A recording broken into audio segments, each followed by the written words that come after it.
তৈরি বিল্ডিং, বাড়িঘর, bridge, culvert, সেতু যেটি হোক না কেন, সবই একদিন না একদিন ধ্বংস হয়ে যায়। যেহেতু পৃথিবীর প্রতিটি সৃষ্টি পরিবর্তনশীল এবং একটা সময়ে পরিবর্তনের মাধ্যমে ধ্বংস হয়ে যায়, সেহেতু আলটিমেটলি পৃথিবীও একদিন ধ্বংস হবে এবং এটিকেই বলা হয়েছে কিয়ামত। কিয়ামতের পূর্ব মুহূর্তে কিছু ফিতনা সংঘটিত হবে। সেই ফিতনাগুলোর মধ্যে সবচেয়ে বড় ফিতনা হচ্ছে দাজ্জালের ফিতনা। দাজ্জালের ফিতনা কেন সবচেয়ে বড়, এটি বুঝাও খুবই জরুরি যে দাজ্জালের ফিতনা কেন সবচেয়ে বড় ফিতনা। আদম আলাইহিসসালাতু ওয়াসসালাম যে ফিতনায় পা দিয়েছিলেন, নূহ আলাইহিসসালাতু ওয়াসসালামের কওম যে ফিতনায় পা দিয়েছিল, লূত আলাইহিসসালাতু ওয়াসসালামের কওম যে ফিতনায় নিপতিত হয়েছিল, আদ সামুদ থেকে শুরু করে ফিরআউন নমরুদ থেকে শুরু করে পৃথিবীতে যত ফিতনা এসেছে, তার মধ্যে সবচেয়ে বড় এবং সবচেয়ে ভয়ঙ্কর ও ভয়াবহ ফিতনা হচ্ছে দাজ্জালের ফিতনা। তো দাজ্জালের ফিতনা কেন ভয়াবহ এবং কেন ভয়ঙ্কর, এটি বুঝতে হলে আমাদের কোরআনের যেটি মূল সারমর্ম মেসেজ, সেটি আগে আমাদের বুঝতে হবে। যে আল্লাহ সুবহানাহু ওয়া তাআলা পবিত্র কোরআনে ঘুরিয়ে ফিরিয়ে মানুষকে দুটি জিনিসই শিখাতে চেয়েছে। যদি সমগ্র ইসলামের দুটি বাক্যে সারমর্ম করতে বলা হয়, অথবা সমগ্র কোরআনের দুটি বাক্যে সারমর্ম করতে বলা হয়, তার প্রথম বাক্য হবে তাওহীদ আর দ্বিতীয় বাক্য হবে পরকাল বা পুনরুত্থান। আল্লাহ সুবহানাহু ওয়া তাআলা পুরো কোরআনে বারবার বিভিন্ন অ্যাঙ্গেলে বিভিন্ন আঙ্গিকে মানুষকে এটি বুঝাতে থেকেছেন যে তোমার ইবাদতের একমাত্র যোগ্য তিনি, যিনি তোমার রব। আর এটি বুঝাতে থেকেছেন এই পৃথিবী শেষ নয়, এটি অস্থায়ী, ক্ষণস্থায়ী। এই পৃথিবী ধ্বংস হয়ে যাবে, তোমাদের জন্য অপেক্ষা করছে পুনরুত্থান, চিরস্থায়ী পরকালীন জীবন। এই হলো ইসলাম এবং কোরআনের সারমর্ম। তো প্রথম সারমর্ম যেটি, সেটি হচ্ছে ইলাহ তিনি, যিনি রব। ইবাদতের যোগ্য তিনি, যিনি রব হওয়ার ক্ষমতা রাখেন। যার মধ্যে রব হওয়ার ক্ষমতা নাই, সে ইলাহ হওয়ার যোগ্য নয়।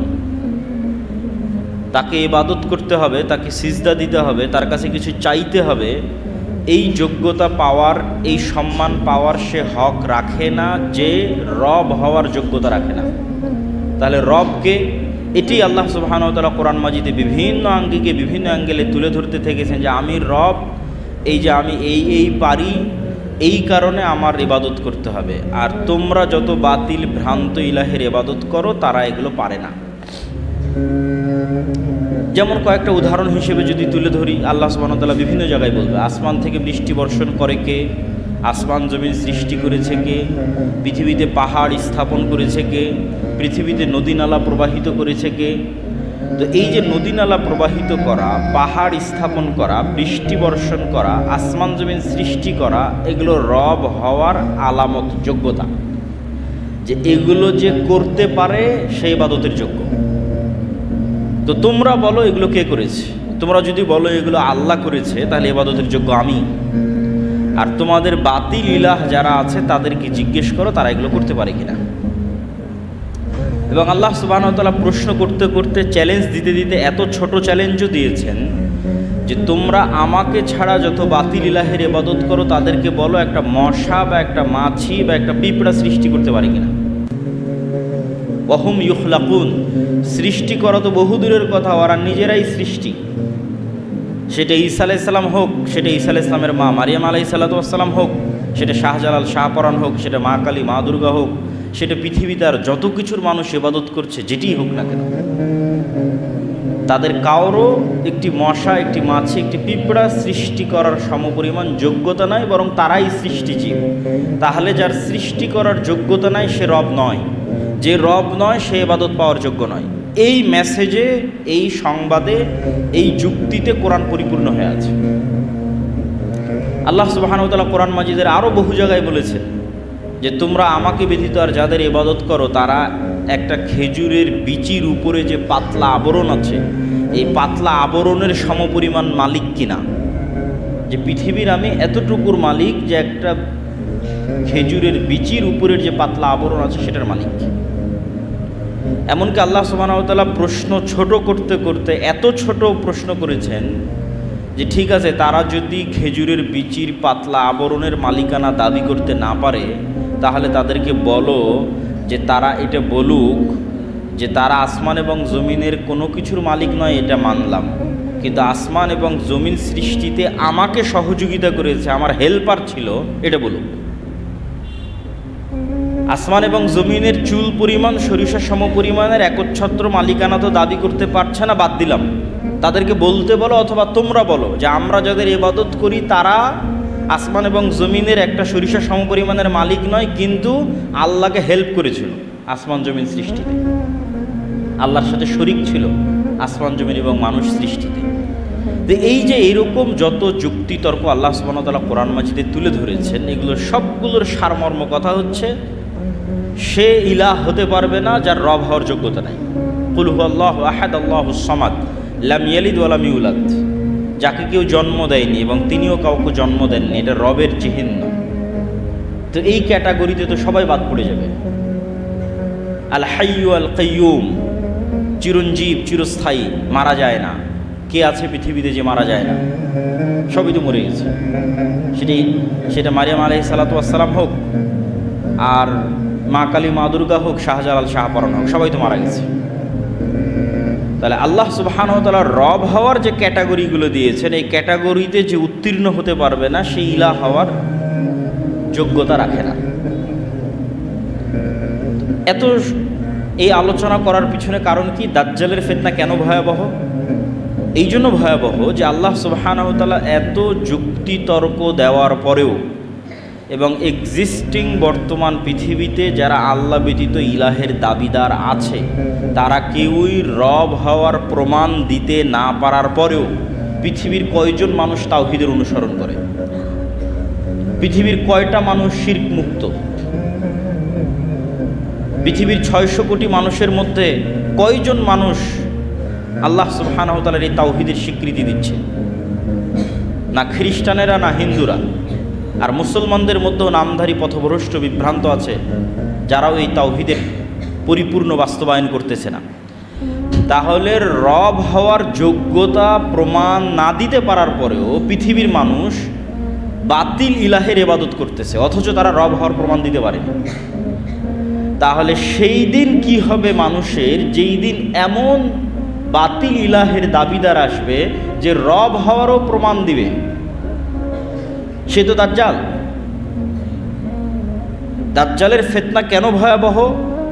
রব হওয়ার প্রমাণ দিতে না পারার পরেও পৃথিবীর লক্ষ লক্ষ কোটি কোটি মানুষ, পৃথিবীর 90% মানুষ বাতিল ইলাহের ইবাদত করতেছে, অথচ তারা রব হওয়ার প্রমাণ দিতে পারেনি। তাহলে পৃথিবীর মানুষের কি হবে যেই দিন দাজ্জাল রব হওয়ার প্রমাণ দিবে? বলবে কোরআনে তো আল্লাহ সুবহানাহু ওয়া তাআলা বলেছে আসমান থেকে বৃষ্টি কে বর্ষণ করে? আমি দাজ্জাল, আমি আসমান থেকে বৃষ্টি বর্ষণ করছি। এবার রব হওয়ার প্রমাণ দিয়ে দিল। ফেরাউনও যে প্রমাণ দিতে পারেনি, নমরুদও যে প্রমাণ দিতে পারেনি, যে প্রমাণ যত বাতিল ইলাহের ইবাদত করা হচ্ছে কেউ দিতে পারেনি, সেই প্রমাণ তো দাজ্জাল দিয়ে দিবে, রব হওয়ার প্রমাণ দিবে। তার আদেশে আসমান বৃষ্টি বর্ষণ করবে, তার আদেশে জমিন ফসল উৎপাদন করবে, এমনকি তার আদেশে আল্লাহ সুবহানাহু ওয়া তাআলার অনুমতিতে মৃতকেও জীবিত করতে পারবে।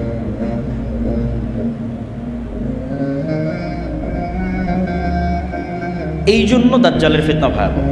তাহলে কোরআনের এত যুক্তি তর্কের পরেও দুনিয়াতে এক্সিস্টিং বাতিল ইলাহরা কেউ রবের প্রমাণ দিতে না পারার পরেও পৃথিবীর 90% মানুষ বাতিল ইলাহের ইবাদত করতেছে। তাহলে যেদিন দাজ্জাল এসে রব হওয়ার প্রমাণ দিবে, সেদিন কয়জন মানুষ ঈমান ধরে রাখবে? এই জন্য এটা পৃথিবীর সবচেয়ে বড় ভয়াবহ ফিতনা। হ্যাঁ, এই ফিতনা থেকে বাঁচতে পারবে কারা? ওই যে দুইটা সারমর্ম বলেছি, ওই দুই সারমর্মের উপরে এই ফিতনা থেকে বাঁচা নির্ভর করে। একটা সারমর্ম বলেছি তাওহীদের বিশ্বাস যাদের মজবুত, আর 2 নম্বর পরকাল এবং পুনরুত্থানের উপর যাদের বিশ্বাস মজবুত। পরকাল এবং পুনরুত্থানের উপর বিশ্বাস মজবুত ছাড়া পৃথিবীর কোনো ফিতনা থেকে বাঁচা সম্ভব নয়। এই জন্য যখনই কোরআন এবং হাদিসে ইসলামের আকীদা এবং ঈমানের সারমর্ম করা হয়েছে, তখন এই দুইটা বাক্যের উপরে সে শেষ হয়ে গেছে।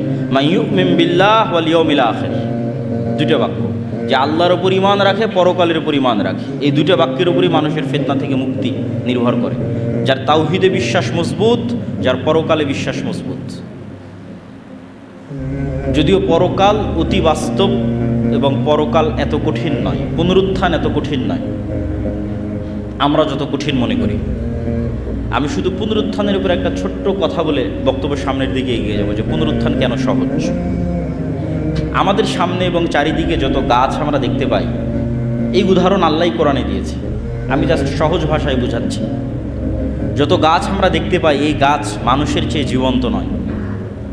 গাছ তো কথা বলতে পারে না, হ্যাঁ গাছের জীবন আছে, এক লেভেলের এক মাত্রার জীবন, কিন্তু মানুষের জীবন তো আরও ভার্সাটাইল, আরও ব্যাপক।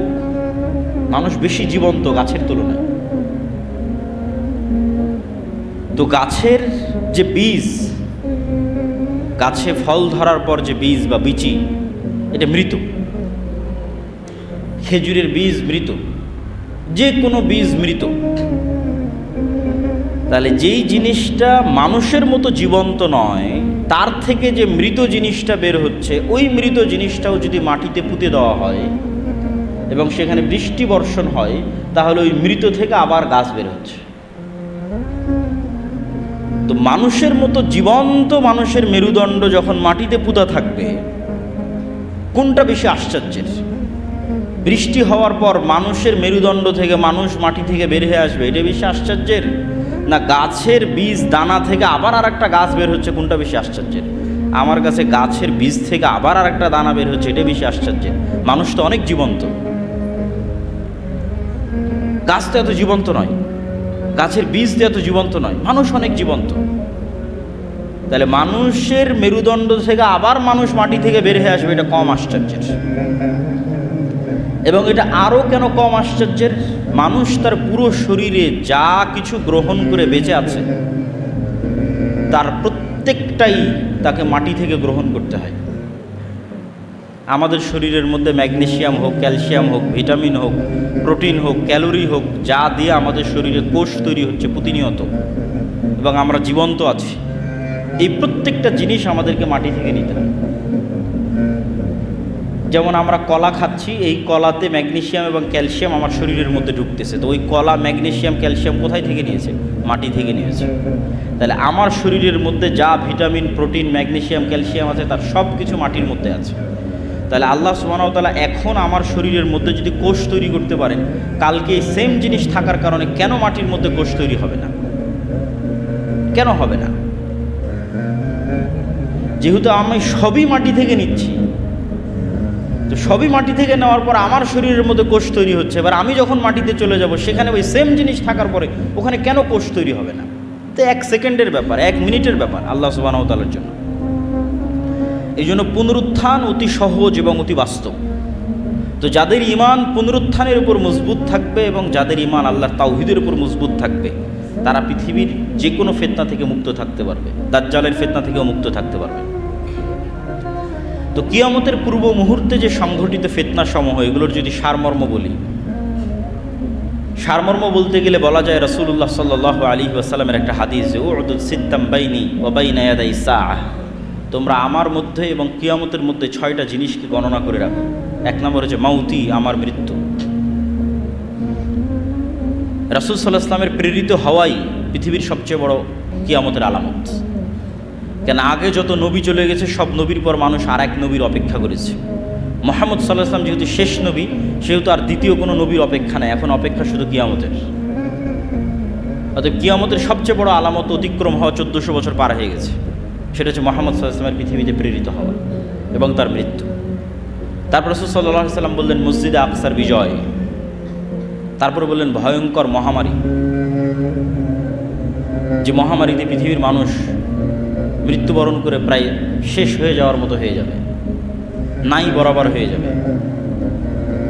তারপর রাসূল সাল্লাল্লাহু আলাইহি ওয়াসাল্লাম বললেন এমন ধন সম্পদের আধিক্য যে মানুষের কাছে 100 দিরহাম এবং 100 দিনার অনেক কম মনে হবে। তারপরে বললেন ফিতনাতুন, এমন এক ফিতনা যেই ফিতনা থেকে আরবের কোনো ঘর মুক্ত থাকবে না। লা ইয়াবকা মিনহু বাইতুম মিনাল আরব, আরবের কোনো ঘর এই ফিতনা থেকে মুক্ত থাকবে না। ফিতনা শব্দটি কোরআন এবং হাদিসে যখনই ব্যবহৃত হয়েছে বেশিরভাগ ক্ষেত্রে মারামারি, গণ্ডগোল, কাটাকাটি, যুদ্ধ ইত্যাদির ক্ষেত্রে ব্যবহৃত হয়েছে। ফলত এটিই বেশি সঠিক অর্থ যে এমন ফিতনা মানে এমন ভয়ঙ্কর যুদ্ধ যে যুদ্ধে আরবের প্রত্যেকটা ঘর অংশগ্রহণ করবে। তারপর রাসূল বলেন, হুদনাতুন বাইনাকুম ওয়া বাইনার রোম, একটা চুক্তি হবে যে চুক্তি তোমাদের এবং রোমানদের মধ্যে হবে। রোমান কারা এটা নিয়ে অনেক মতভেদ আছে। আজকের ইউরোপ রোমান না আজকের রাশিয়া রোমান না আজকের আমেরিকা রোমান, কিন্তু মতভেদ থাকলেও এতটুকু নিশ্চিত যে খ্রিস্টানদের সাথে মুসলমানদের একটা চুক্তি হবে। সেটা আমেরিকার খ্রিস্টান না ইউরোপের খ্রিস্টান না রাশিয়ার খ্রিস্টান, সেটা মতভেদ থাকতে পারে। যুগের পরিবর্তনে মানুষ এই হাদিসকে এক একভাবে বুঝতে পারে। আজ থেকে 500 বছর আগে একভাবে বুঝতো, যখন ক্রুসেডারদের সাথে যুদ্ধ হতো তখন একভাবে বুঝতো, তখন তো মনে করতো যে এই হাদিস বাস্তবায়ন হয়ে গেছে। আর এখন হয়তো আমরা আর একভাবে বুঝতেছি। তো খ্রিস্টানদের সাথে মুসলমানদের একটা চুক্তি হবে, তথা আরবের ভয়ঙ্কর গৃহযুদ্ধের ধারাবাহিকতায় খ্রিস্টানদের সাথে মুসলমানদের একটা চুক্তি হবে, যে এই চুক্তির ভিত্তিতে তারা তৃতীয় কোনো শক্তির বিরুদ্ধে যুদ্ধ করবে এবং সেই তৃতীয় শক্তির বিরুদ্ধে যুদ্ধে ওই তৃতীয় শক্তি পরাজিত হবে। সেই তৃতীয় শক্তি কারা তা কোরআন এবং হাদিসে উল্লেখ নাই। সেই তৃতীয় শক্তি ইহুদিরা, সেই তৃতীয় শক্তি হিন্দুরা, সেই তৃতীয় শক্তি চায়নার মতো যারা বুদ্ধিস্ট তারা, আল্লাহু আলাম। তৃতীয় শক্তির বিরুদ্ধে বিজয়ী হওয়ার পর খ্রিস্টানদের একজন মানুষ ক্রুশকে উঁচিয়ে ধরে বলবে ক্রুশের বিজয় হোক, তখন আর এক মুসলিম উঠে সেটাকে ভেঙে দিবে অথবা ওই ব্যক্তিকে হত্যা করবে। তখন খ্রিস্টান এবং মুসলমানরা মুখোমুখি দাঁড়াবে, আর এটি পৃথিবীর ইতিহাসের সবচেয়ে বড় যুদ্ধ, তথা পৃথিবীর ইতিহাসের সবচেয়ে বড় যুদ্ধ হবে খ্রিস্টান আর মুসলমানদের মধ্যে, যেটার নাম মালহামা, যেটা বাইবেলে এবং অন্যান্য ধর্মগ্রন্থে আর্মাগেড্ডন নামে বলা হয়েছে। এবং পৃথিবীর সব ধর্মের মানুষ একজন মাসিহের অপেক্ষা করতেছে। মাসিহ মানে উদ্ধারকারী, বিপদ থেকে উদ্ধারকারী। মাসিহাত দাজ্জালও বিপদ থেকে উদ্ধারকারী, ঈসা মাসিহও বিপদ থেকে উদ্ধারকারী। এবং দুইজনের নামেই মাসিহ লাগানো আছে, ঈসা মাসিহ এবং মাসিহাত দাজ্জাল। কোরআন এবং হাদিসে এই দুইজনের নামে মাসিহ লাগানো আছে, বিপদ থেকে উদ্ধারকারী। একজন মিথ্যা বিপদ থেকে উদ্ধারকারী আর একজন সত্য বিপদ থেকে উদ্ধারকারী। এই জন্য ইহুদি হোক, খ্রিস্টান হোক, মুসলমান হোক, সবাই কিয়ামতের পূর্ব মুহূর্তে একজন মাসিহের অপেক্ষায়। এবং এই মাসিহকে এবং এই মাসিহাত দাজ্জালকে খ্রিস্টান এবং ইহুদি ধর্মে অ্যান্টি ক্রাইস্ট হিসেবে নামকরণ করা হয়েছে। তো পৃথিবীর ইতিহাসের সবচেয়ে ভয়াবহ যুদ্ধ হবে মুসলমান এবং খ্রিস্টানদের মধ্যে, যেখানে রাসূল সাল্লাল্লাহু আলাইহি ওয়াসাল্লামের হাদিস অনুযায়ী 9,60,000 তথা প্রায় 10 লক্ষের কাছাকাছি সেনাবাহিনী একত্রিত হবে খ্রিস্টানদের। আর মুসলমানদের পক্ষ থেকে সিরিয়া এবং মদিনার তৎকালীন বিশ্বের সবচেয়ে আল্লাহওয়ালা তাকওয়াবান পরহেজগার মানুষেরা মদিনা থেকে বেরিয়ে আসবে। আর সিরিয়া এবং মদিনার মুজাহিদরা জোটবদ্ধ অবস্থায় খ্রিস্টানদের বিরুদ্ধে যুদ্ধে অবতীর্ণ হবে। রাসূল সাল্লাল্লাহু আলাইহি ওয়াসাল্লাম যে জায়গাগুলোর কথা বলেছেন এগুলো হচ্ছে বর্তমান সিরিয়া এবং তুরস্কের সীমান্তবর্তী অঞ্চল, আমাক এবং দাবেক। তুরস্ক এবং সিরিয়ার সীমান্তবর্তী অঞ্চলে এই যুদ্ধ হবে। এবং হাদিসের বিভিন্ন সূত্র অনুযায়ী এই যুদ্ধ 4 দিন চলবে। এবং এই যুদ্ধ এত ভয়াবহ হবে যে আকাশে যদি 1 মাস পাখি উড়ে তাহলে লাশের সারি শেষ করতে পারবে না, এবং কোথাও নিরাপদ জায়গা না পাওয়ায় উড়ন্ত অবস্থাতেই মরে পড়ে যাবে লাশের দুর্গন্ধের কারণে। এবং কোনো বংশে 100 জন মানুষ থাকলে 99 জন মারা যাবে, গনিমতের মালে কেউ সন্তুষ্ট হবে না, কেননা কেউ উত্তরসূরি নাই, উত্তরাধিকারী নাই। এগুলো হাদিসের বিভিন্ন রেওয়ায়েতে এসেছে। তো এই যুদ্ধে যখন মুসলমানেরা বিজয়ী হবে তখন পৃথিবীতে মুসলমানদের সামনে দাঁড়ানোর মতো আর কোনো শক্তি অবশিষ্ট থাকবে না, কেন খ্রিস্টানদের সর্বোচ্চ শক্তির বহিঃপ্রকাশ এই যুদ্ধে তারা করে ফেলেছে, 10 লক্ষ। ফলত মুসলমানদের সামনে দাঁড়াবে এরকম আর কোনো সেনাবাহিনী তখন পৃথিবীতে অস্তিত্বমান নাই। তো মুসলমানদের এই বিজয় অভিযান কিছু বর্ণনা অনুযায়ী তুরস্কের রাজধানী ইস্তাম্বুল, কিছু বর্ণনা অনুযায়ী ইতালির রাজধানী রোম পর্যন্ত পৌঁছে যাবে, ধারাবাহিক বিজয় অভিযান। এবং তার মধ্যে একটা শহর মুসলমানেরা বিজয় করবে অস্ত্র ছাড়াই, জানিবুম মিনহাল বার ওয়া জানিবুম মিনহাল বাহার, এমন এক শহর যার একদিকে সমুদ্র এবং একদিকে সমতল। ততদিন পর্যন্ত কিয়ামত হবে না, লা তাকুমুস সাআহ, ততদিন পর্যন্ত কিয়ামত হবে না যতদিন না বানু ইসহাকের 70,000 মানুষ এখানে যুদ্ধ না করেছে। বানু ইসহাক মানে বানু ইসরাইল। তাহলে এই হাদিস থেকে আর একটা সূক্ষ্ম জিনিস বোঝা যায় যে বানু ইসরাইলের অধিকাংশই অথবা আর কেউই ইহুদি নাই, বরং সবাই মুসলমান হয়ে গেছে। এবং আজকের যারা ইহুদি তারা জেনেটিক্যালি এটা প্রুফ করতে পারবে না যে তারা ইব্রাহিম আলাইহিসসালামের সন্তান। কেন ইব্রাহিম আলাইহিসসালাম সাদা চামড়ার নন, তথা ইউরোপ এবং আমেরিকার মানুষের গায়ের যে চামড়ার রং, এটা ইব্রাহিম আলাইহিসসালামের গায়ের চামড়ার রং নয়। ইব্রাহিম আলাইহিসসালাম হচ্ছে নূহ আলাইহিসসালামের ছেলে সামের বংশধর, আর সামের গায়ের চামড়ার রং হচ্ছে আরব বিশ্বের মানুষের গায়ের চামড়ার রং যেমন তেমন, মেটে সাদা, ধবধবে হলদেটে সাদা নয়। ধবধবে হলদেটে সাদা হচ্ছে ইউরোপ, শীতকালীন অঞ্চল, ইউরোপ, আমেরিকা, রাশিয়া, যারা নূহ আলাইহিসসালামের সন্তান ইয়াফেসের বংশধর। তো যেহেতু ইব্রাহিম আলাইহিসসালাম নূহ আলাইহিসসালামের ছেলে সামের বংশধর, এই জন্য তার গায়ের রং বর্তমান আরব বিশ্বের মানুষের গায়ের রং যেমন তেমন। এই জন্য ঈসা আলাইহিসসালামের গায়ের রং, মুহাম্মদ সাল্লাল্লাহু আলাইহি ওয়াসাল্লামের গায়ের রং সব কাছাকাছি একই। আর বর্তমান যারা নিজেদের ইহুদি দাবি করছে এবং ফিলিস্তিনে জোরপূর্বক জায়গা দখল করছে, সব সাদা চামড়া। সুতরাং জেনেটিক্যালি এটা প্রুভ করা সম্ভব নয় যে তারা ইব্রাহিম আলাইহিসসালামের সন্তান। তাহলে ইসহাক আলাইহিসসালামের বংশের 70,000 মানুষ মুসলমান অবস্থায় যুদ্ধ করবে এবং এমন এক শহর বিজয় করবে অস্ত্র ছাড়া। তো কিছু মুহাদ্দিস ব্যাখ্যা করেছেন এটা ইস্তাম্বুল এবং এই যুদ্ধের পরই বিজয় হবে, আর কেউ ব্যাখ্যা করেছেন এটা ইতালি। কেন কিছু জয়ীফ হাদিসে বর্ণিত আছে যে রাসূল সাল্লাল্লাহু আলাইহি ওয়াসাল্লামকে জিজ্ঞেস করা হলো যে মুসলমানরা আগে ইতালির রাজধানী রোম বিজয় করবে না কুস্তুনতুনিয়া বিজয় করবে। রাসূল সাল্লাল্লাহু আলাইহি ওয়াসাল্লাম বললেন আগে কুস্তুনতুনিয়া বিজয় করবে, তারপরে রোম বিজয় করবে। তো ওখান থেকে অনেকেই ব্যাখ্যা নিয়েছেন যে এটি হচ্ছে ইতালির রাজধানী রোম। এবং যুক্তিতে কেন টিকবে, আসলে এত বিশাল যুদ্ধের পর পৃথিবীতে আর মুসলমানদের সামনে দাঁড়ানোর মতো কোনো অস্তিত্বশীল শক্তি নাই। এবং মুসলমানদের এই বিজয় অভিযানের কারণে ইহুদি এবং খ্রিস্টানেরা বিপদগ্রস্ত থাকবে। কেন মুসলমানরা সব বিজয় করে নিয়েছে, মসজিদে আকসা বিজয় করে ফেলেছে, ইউরোপ বিজয় করে ফেলেছে, ভারত বিজয় করে ফেলেছে। এগুলো অনেক হাদিস থেকে একত্রিত করে আমি বলতেছি, এগুলো প্রত্যেকটা কথার পিছনে বিভিন্ন হাদিস আছে। তো যেহেতু মুসলমানদের সামনে আর কোনো বাধাই নাই, সব বিজয় করে ফেলেছে, মসজিদে আকসা, ভারত, ইউরোপ সব বিজয় করেছে, তো ইহুদি খ্রিস্টানেরা তো বিপদে।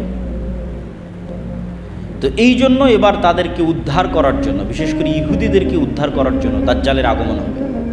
এবং দাজ্জাল মুসলমানদের এই ভয়াবহ বিজয় অভিযানকে থামানোর জন্য শয়তান অদৃশ্য থেকে আওয়াজ দিবে, দাজ্জাল তোমাদের বাড়ি ঘরে প্রবেশ করেছে। এবং মুজাহিদরা তাদের এই বিজয় অভিযান থামিয়ে, কেন এটা পৃথিবীর ইতিহাসের সবচেয়ে ভয়াবহ ঘটনা যে দাজ্জাল বের হয়ে গেছে, শকিং নিউজ, এর চেয়ে ভয়ঙ্কর সংবাদ আর হতে পারে না। এই জন্য বিজয় অভিযান বাদ দিয়ে সব দামেশকে ফিরে আসবে খুঁজতে যে আসলে দাজ্জাল বের হয়েছে কিনা। কিন্তু ততদিনেও দাজ্জাল বের হয়নি। কিন্তু দামেশকে ফিরে আসতে আসতে অথবা ফিরে আসার পরপরই সত্যি সত্যি দাজ্জাল বের হয়ে যাবে। এবং দাজ্জাল বের হবে যেহেতু এক্সট্রা অর্ডিনারি, ভয়ঙ্কর, অমানবিক এবং অলৌকিক ক্ষমতা নিয়ে, যা মানুষের সাধ্যের মধ্যে নয়, এরকম ভয়াবহ অলৌকিক ক্ষমতা নিয়ে যেহেতু দাজ্জাল আসবে, সেহেতু নিমিষেই যেই মুমিন মুজাহিদরা বিশ্বের প্রায় সকল পরাশক্তিকে পরাজিত করে মুসলমানদের বিজয় নিশ্চিত করেছে, তারা নিমিষেই নিজেদের জন্য পৃথিবীকে সংকুচিত অবস্থায় পাবে এবং দাজ্জালের ফিতনা মোকাবেলা করার মতো কোনো শক্তি সামর্থ্য তাদের কাছে থাকবে না। এক হাদিসে রাসূল সাল্লাল্লাহু আলাইহি ওয়াসাল্লাম বলছেন, শামের কিছু, ইরাক এবং শামের মধ্যবর্তী অঞ্চল দিয়ে দাজ্জাল যাবে। যাওয়ার সময় কোনো এক শহরে গিয়ে বলবে তোমরা আমার উপর ঈমান আনয়ন করো। তো ওই শহরের মানুষ ঈমান আনয়ন করবে, তখন ধন সম্পদ মৌমাছির চাকের সাথে যেভাবে ছুটে তাদের পিছনে সেভাবে ধন সম্পদ ছুটবে। আর শামের কোনো এক নগরীতে এসে বলবে আমার উপর ঈমান আনয়ন করো, তারা ঈমান আনয়ন করবে না। তখন আসমান এবং জমিন, ফসল উৎপাদন, বৃষ্টি বর্ষণ এমনভাবে বন্ধ করে দিবে যে যেহেতু পরিপূর্ণরূপে বৃষ্টি এবং মাটি দুটোই পানি শূন্য হয়ে গেছে, ফলত এখানে আর ঘাসপালাও খাওয়ার সুযোগ নাই, ঘাস পাতা খাওয়ারও সুযোগ নাই। তখন একটাই সুযোগ, যেটা হাদিসেই বর্ণিত আছে, যে তাদের বাড়িতে রাখা বিভিন্ন কাঠের আসবাবপত্রকে চিবিয়ে চিবিয়ে সেখানকার মধ্যে থেকে রস বের করার চেষ্টা করবে। এত ভয়ঙ্কর দুর্ভিক্ষ দেখা দেবে। তাহলে দাজ্জাল আসার পরে মুমিন এবং মুজাহিদেরা বিপদে পড়ে গেল। তাহলে দাজ্জাল এসে কাদের উদ্ধার করলো? ইহুদি এবং খ্রিস্টানদের উদ্ধার করলো। এবার মুমিন এবং মুসলমান যারা আছে তাদেরকে বিপদ থেকে উদ্ধার করার জন্য ঈসা আলাইহিস সালাম আসবে। দাজ্জালের 40 দিন অতিক্রম হওয়ার যখন শেষ হবে তখন, এবং ঈসা আলাইহিস সালাম আল্লাহর পক্ষ থেকে আরও ব্যাপক অলৌকিক ক্ষমতার সাথে প্রেরিত হবেন, যার অলৌকিক ক্ষমতার বর্ণনা বিভিন্ন হাদিসে এসেছে যে তার নিঃশ্বাসে কাফের মারা যাবে, নিঃশ্বাস যত দূর যাবে কাফের মারা যাবে। দাজ্জালকে হত্যা করতে হবে না, ঈসা আলাইহিস সালামকে দেখলেই লবণের মতো, লবণ যেভাবে পানিতে পড়লে গলে যায় সেভাবে গলে যাবে, কিন্তু তারপরে ঈসা আলাইহিস সালাম তাকে হত্যা করবে।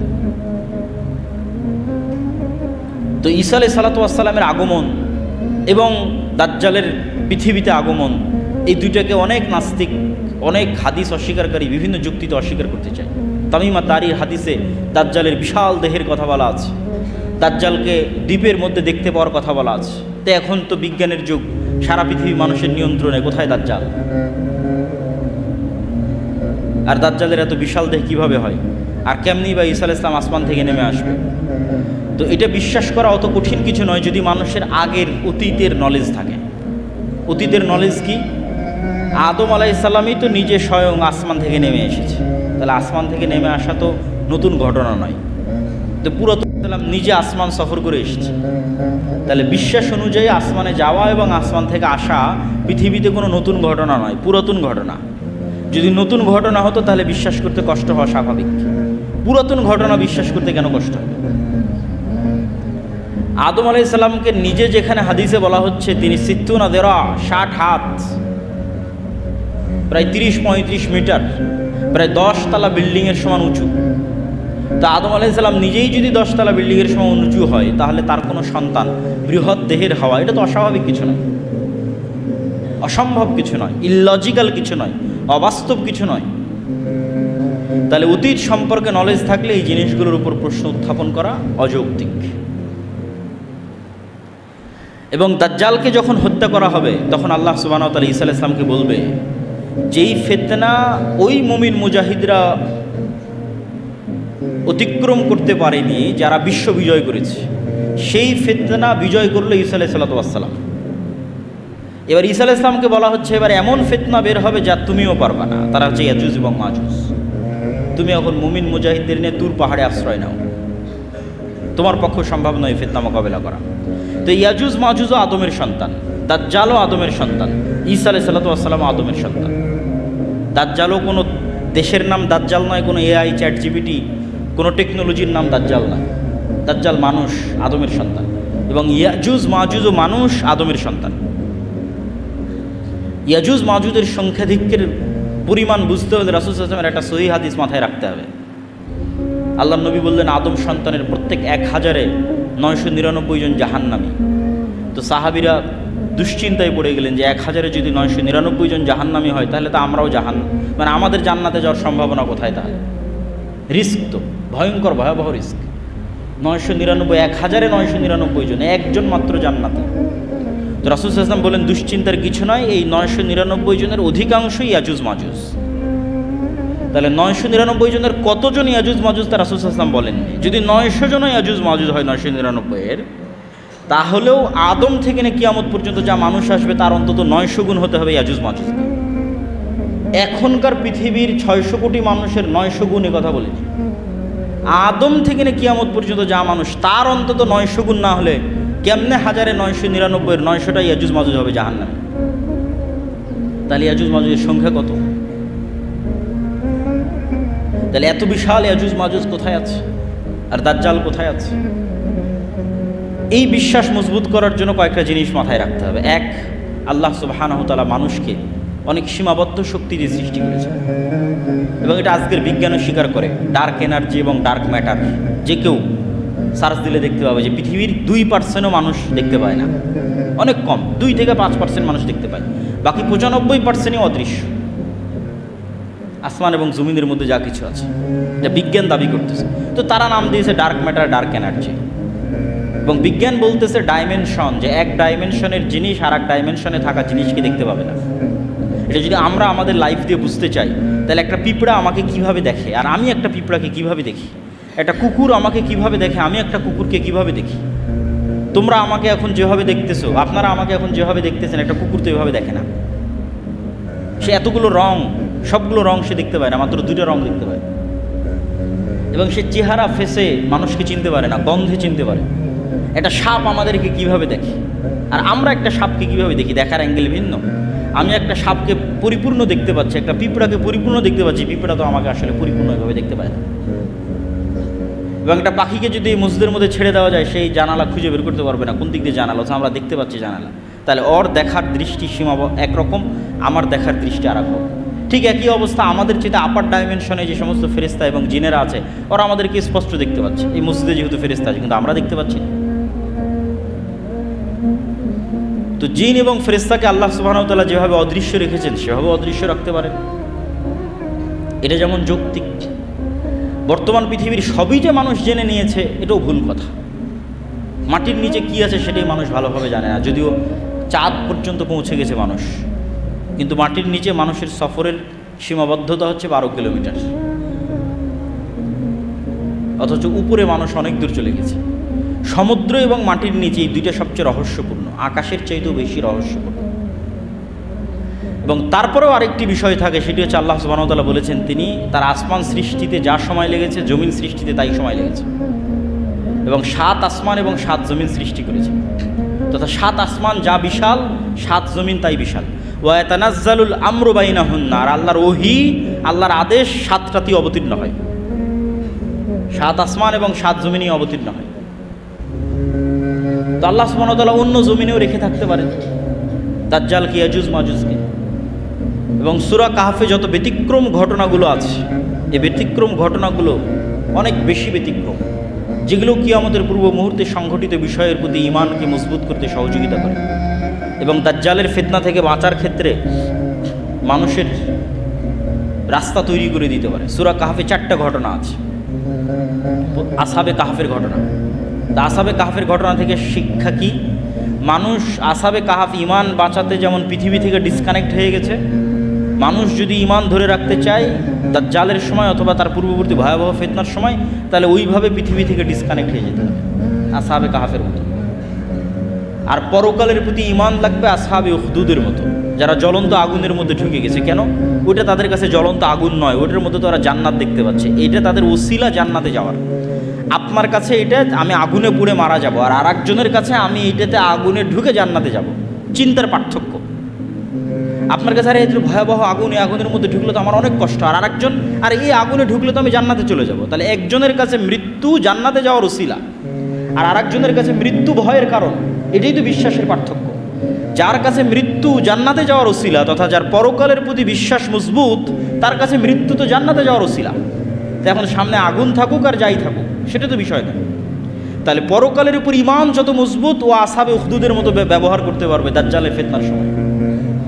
কেন? তার কাছে মৃত্যু জান্নাতে যাওয়ার ওসিলা। আর যার পরকালের উপর ঈমান নাই, দুনিয়ায় যার কাছে সব কিছু, অবৈধ 1 টাকার প্রতিও যার লোভ আছে, অবৈধ 1 টাকার উপরে যার লোভ আছে, তার পক্ষে দাজ্জালের ফিতনা থেকে বেঁচে থাকা সম্ভব নয়। তো আসহাবে কাহফের ঘটনা আছে সূরা কাহফের মধ্যে। তারপরে ঘটনা আছে যুলকারনাইন, ইয়াজুজ মাজুজ। তো ইয়াজুজ মাজুজের ঘটনা তো অতীতে, তাহলে বিশ্বাস করতে কেন কষ্ট হবে? কোরআনে ইয়াজুজ মাজুজকে দেখানো হচ্ছে অতীত একটা ঘটনা হিসেবে, যে যুলকারনাইন সফর করলো, এক এরিয়ায় গেল যেখানে ইয়াজুজ মাজুজ, এবং তাদেরকে আবদ্ধ করে দিল। তাহলে ইয়াজুজ মাজুজের অস্তিত্ব অতীতেই দেখা যাচ্ছে, তো ভবিষ্যতে তো অস্তিত্ব আরো সহজ। অমিন কুল্লি হাদাবি ইয়ানসিলুন, প্রত্যেকটা উঁচু জায়গা থেকে তারা দলে দলে নেমে আসবে, আল্লাহ সুবহানাহু ওয়া তাআলা কোরআন মাজিদে বলেছেন। তারপরের আশ্চর্যের ঘটনা হচ্ছে ঈসা আলাইহিস সালাতু ওয়াস সালাম, মুসা আলাইহিস সালাতু ওয়াস সালাম এবং খিজির, এটাও সূরা কাহফের মধ্যে। যে আল্লাহ সুবহানাহু ওয়া তাআলা চাইলে বলতে পারতেন, মুসা উমুক শহরে উমুক গ্রামে আমার একজন বান্দা আছে যে তোমার চেয়ে জ্ঞানী। তা না বলে আল্লাহ বললেন, মাছ নাও, ভাজো, মৃত মাছ নিয়ে সমুদ্রের ধার দিয়ে হাঁটতে থাকো, যেখানে মাছ জীবিত হয়ে যাবে সেখানে পাবা। রহস্যপূর্ণ। এবং খিজির আলাইহিস সালাতু ওয়াস সালাম এমন সব ঘটনা ঘটালেন যেগুলো পৃথিবীর ফিজিক্স অনুযায়ী সম্ভব নয়। ভবিষ্যতে কোন বাচ্চা তার বাপ মাকে হত্যা করবে, সেই বাচ্চাকে তিনি অতীতে হত্যা করতেছে। এ তো টাইম নিয়ে যত মানুষের, আধুনিক যুগে যত মানুষের বিভিন্ন গবেষণা এবং বিশ্লেষণ আছে, এবং টাইম ট্রাভেল, যে সময়ের মধ্যে সফর করা, ভবিষ্যৎ দেখে আসা, অতীতে সমাধান করা, এই ধরনের সব আশ্চর্য ঘটনা খিজির আলাইহিস সালাতু ওয়াস সালাম ঘটাচ্ছে। তো খিজির আলাইহিস সালাতু ওয়াস সালাম এই পৃথিবীরও হতে পারেন, অন্য পৃথিবীরও হতে পারেন। তিনি সালামকে চিনতে পারেন, আশ্চর্য হচ্ছেন সালাম শুনে যে জান্নাতের সালাম এখানে কীভাবে, কোন মুসা, দুনিয়ার যে নবী মুসা সেই নবী মুসা। হ্যাঁ, তো পুরো ঘটনার অ্যাঙ্গেলগুলো এবং প্রতিটা পয়েন্ট অনেক আশ্চর্যজনক এবং শেষ পর্যন্ত বিদায়ও আশ্চর্যজনক। তো এই জন্য সূরা কাহফের প্রত্যেকটা ঘটনাই কিয়ামতের পূর্ব মুহূর্তের সাথে কোনো না কোনোভাবে কানেক্টেড আছে। আল্লাহ সুবহানাহু ওয়া তাআলা খিজিরকে যেভাবে অদৃশ্য রেখেছেন অথবা অদৃশ্য রাখতে পেরেছিলেন যদি খিজির মারা গিয়ে থাকে, কেন কোরআন এবং হাদিসে কোনো উল্লেখ নেই যে খিজির মারা গেছেন কিনা, না জীবিত আছেন, আল্লাহু আ'লাম। তো সেভাবে আল্লাহ দাজ্জালকে অদৃশ্য রাখতে পারেন, সেভাবে আল্লাহ সুবহানাহু ওয়া তাআলা ইয়াজুজ মাজুজকে অদৃশ্য রাখতে পারেন। এই জন্য অনেক কিছুই শিক্ষা আছে সূরা কাহফের মধ্যে। আর সূরা কাহফের মধ্যে সবচেয়ে যেটা ব্যতিক্রম ঘটনা, দুই ভাই বাগানওয়ালা, ওমা আযুন্নু সাআহ, আমি মনে করি না যে কিয়ামত কায়েম হবে। এই জন্য বলেছি ইসলামের সারমর্ম তাওহীদ আর কিয়ামত। সে বিশ্বাস করে না যে কিয়ামত হবে, ওটাকেই আল্লাহ সুবহানাহু ওয়া তাআলা সূরা কাহফের মধ্যে শিরক হিসেবে উল্লেখ করছেন। যে এক ভাই বিশ্বাস করে না কিয়ামত হবে, তখন আরেকজন বলতেছে আমি আল্লাহর সাথে শরীক করা থেকে পরিত্রাণ চাই। তো যাক, সূরা কাহফের উপর আরেকদিন বিস্তারিত আলোচনা করা যাবে। আমরা বক্তব্যের সারমর্ম এবং সংক্ষিপ্ত অবস্থার মধ্যে চলে আসি। তো এই পুরো ঘটনা কিয়ামতের পূর্ব মুহূর্তে সংঘটিত ফিতনাগুলো থেকে আমাদের জন্য শিক্ষা কী? আমাদের জন্য দুইটা শিক্ষা। এক, কবে হবে, কখন হবে, এইটার পিছনে পড়ে থাকা, এইটা কখনো কোরআন এবং হাদিসের দিক নির্দেশনা নয়। কেন দিক নির্দেশনা নয়? প্রত্যেক মানুষের মৃত্যুই তো তার কিয়ামত। তাহলে কখন ঈসা আলাইহিস সালাম আসবে, কখন দাজ্জাল আসবে, কখন ইমাম মাহদি আসবে, এটার আগেই তো আপনার কিয়ামত হয়ে যাচ্ছে, আপনার মৃত্যু। কিয়ামত মানে কি? আপনি পরকালকে দেখবেন। তো মৃত্যুর পরই তো মানুষ পরকালকে দেখে ফেলে। মৃত্যুর মাধ্যমে সে বারজাকি জগতে জাহান্নামও দেখে ফেলে, জান্নাতও দেখে ফেলে। হয় পাখি হিসেবে জান্নাতে উড়ে, আর না হলে তার কবর বরাবর জাহান্নামের দরজা খুলে দেওয়া হয়তো, সব তো দেখেই নিল। ফেরেশতা জিজ্ঞাসাবাদ করে, তো পরকাল তো দেখাই শেষ। তাহলে কিয়ামত ঘটা পর্যন্ত অপেক্ষা করতে হচ্ছে না তো, ঈসা আলাইহিস সালাম ইমাম মাহদি আসা পর্যন্ত অপেক্ষা করতে হচ্ছে না তো, আপনার মৃত্যুই তো আপনার কিয়ামত। এটা হলো 1 নম্বর পয়েন্ট। 2 নম্বর পয়েন্ট, ইমাম মাহদি আসলে, ঈসা আলাইহিস সালাম আসলে, দাজ্জাল আসলে নতুন কোরআন আসবে নাকি, নতুন নবী আসবে নাকি, নতুন হাদিস তৈরি হবে নাকি? না, নতুন কোরআনও আসবে না, নতুন হাদিসও হবে না। বরং এই পুরো ঘটনা থেকে আপনারা এটি দেখলেন যে ঈসা আলাইহিস সালাম আসার পূর্বেই, দাজ্জাল আসার পূর্বেই কোনো নবী ছাড়া এবং কোনো নতুন কোরআন ছাড়া এবং নতুন হাদিস ছাড়া আমার এবং আপনার মতো মুসলমানেরা বিশ্ব বিজয় করবে। 10 লক্ষ খ্রিস্টান বাহিনীকে পরাজিত করবে, মসজিদে আকসা বিজয় করবে, ভারত বিজয় করবে, ইতালি বিজয় করবে, কোনো নতুন নবী ছাড়া, নতুন কোরআন ছাড়া, আমার এবং আপনার মতো মুসলমানেরা। তাহলে যা ঘটার সেটা তো 1400 বছর আগেই ঘটে গেছে। মানে সবচেয়ে আসল ঘটনা তো 1400 বছর আগে ঘটেছে, সেটা হচ্ছে কোরআন এবং হাদিস। এবং ঈসা আলাইহিস সালামও এসে এই কোরআন এবং এই হাদিসের উপর আমল করবে। তাহলে কাজের জিনিসটা আমার এবং আপনার কাছে আছে। আর কিয়ামত তো নির্ধারিত, সেটা যে আমার এবং আপনার মৃত্যু। তাহলে কবে ইমাম মাহদি আসবে, সেই দিন সব কিছু হবে, এই অপেক্ষায় বসে থাকা বুদ্ধিমানের না? যেটা আসল ঘটনা ঘটে গেছে এবং আপনার কাছে আছে, আর আমার এবং আপনার মতো মুসলমানেরা এত বড় বড় বিজয় সম্পূর্ণ করবে, তাহলে আপনি কেন চেষ্টা করবেন না? আর তো নতুন নবীও আসবে না, নতুন কোরআনও আসবে না। তাহলে আমার এবং আপনার জন্য কাজ স্পষ্ট, আমার মৃত্যু, আমার কিয়ামত, আর এই কোরআন এবং এই হাদিসের মাধ্যমে মুসলমানদের বিজয় হবে।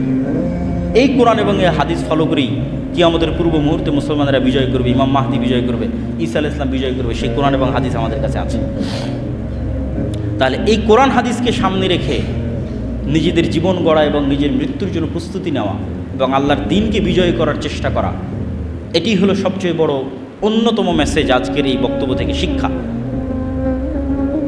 আর দাজ্জালের ফিতনা থেকে বাঁচার প্রস্তুতি সবসময় থাকতে হবে। কেন?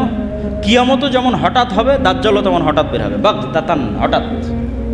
রাসূল সাল্লাল্লাহু আলাইহি সাল্লামও বলেননি যে না, আমার যুগে দাজ্জাল বের হবে না, এরকম স্পষ্ট বলেননি। ইবনু সাইয়াদের হাদিসগুলো পড়ে দেখতে পারেন। ওমর রাদিয়াল্লাহু তাআলা আনহুকে রাসূল সাল্লাল্লাহু আলাইহি ওয়াসাল্লাম বলছে, এ যদি দাজ্জাল হয় তাহলে একে হত্যা করবে ঈসা আলাইহিস সালাম, আর যদি দাজ্জাল না হয় তাহলে তুমি কেন নিরপরাধ মানুষকে হত্যা করবে? একবার রাসূল সাল্লাল্লাহু আলাইহি ওয়াসাল্লাম বললেন, আরে আমার যুগে আবার দাজ্জাল বের হয় নাকি? তথা দাজ্জাল যে কোনো মুহূর্তে যে কোনো সময় বেরিয়ে যেতে পারে, বাগতাতান, কিয়ামত হঠাৎ হবে। তো দাজ্জালের ফিতনা থেকে বাঁচার জন্য যেমন আল্লাহ সুবহানাহু ওয়া তাআলার কাছে দোয়া করতে হবে, ঠিক তেমনি যেই কারণে আপনি দাজ্জালের ফিতনা থেকে বাঁচবেন, ওই ধরনের দাজ্জালীয় ফিতনা, দাজ্জালুনা কাজ্জাবুনা, আসল দাজ্জালের আগে আরও 30টা দাজ্জালুনা কাজ্জাবুনা বেরোয়। তো এই জন্য সত্য মিথ্যার সংমিশ্রণ এবং মুসলমানদের উপর বিপদ আসতেই থাকবে। এই জন্য ইমানের পরীক্ষায় ওই সেম জিনিসগুলি কাজে দেবে। তাওহীদ, পুনরুত্থানের উপর মজবুত বিশ্বাস, আল্লাহর উপর মজবুত বিশ্বাস, পুনরুত্থানের উপর মজবুত বিশ্বাস। এবং বিশ্বাসকে মজবুত করার জন্যই আমাদের যে সংক্ষিপ্ত একটা লেখনী আছে আল্লাহর পথে যাত্রা, এটি শুধু এই উদ্দেশ্যেই লেখা। মানুষ যত বেশি কোরআনের সাথে কানেক্টেড হবে, যত বেশি হাদিসের সাথে কানেক্টেড হবে, যত বেশি তাদের ইমানকে মজবুত করবে, আল্লাহর প্রতি ইমানকে এবং পুনরুত্থান, আবার যে আল্লাহ তাদেরকে সৃষ্টি করবেন, এটির উপর মানুষের ইমান যত মজবুত হবে, মানুষ তত দুনিয়ার ফিতনা থেকে বেঁচে থাকতে পারবে। আল্লাহ সুবহানাহু ওয়া তাআলা আমাদের তৌফিক দান করুক, আল্লাহুম্মা আমিন। আলহামদুলিল্লাহ ওয়াহদা ওয়াসসালাতু ওয়াসসালামু আলা মান লা নাবিয়্যা বা'দাহ। ইয়া আইয়ুহাল্লাযীনা আমানু সাল্লু আলাইহি ওয়া সাল্লিমু তাসলিমা। আল্লাহুম্মা সাল্লি আলা মুহাম্মাদ ওয়া আলা আলি মুহাম্মাদ কামা সাল্লাইতা আলা ইব্রাহিম ওয়া আলা আলি